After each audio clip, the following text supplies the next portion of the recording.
শুধু এটাই বলতে চাচ্ছি, আজকে বাংলাদেশের যে অবস্থার জন্য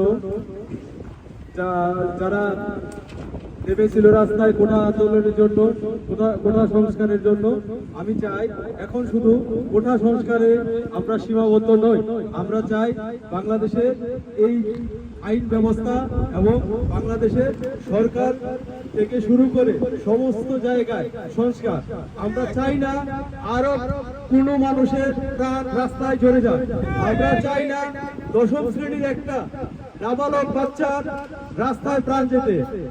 আমি আর চাই না কোনো পুলিশ ভাইয়েরও প্রাণ যেতে রাস্তায়।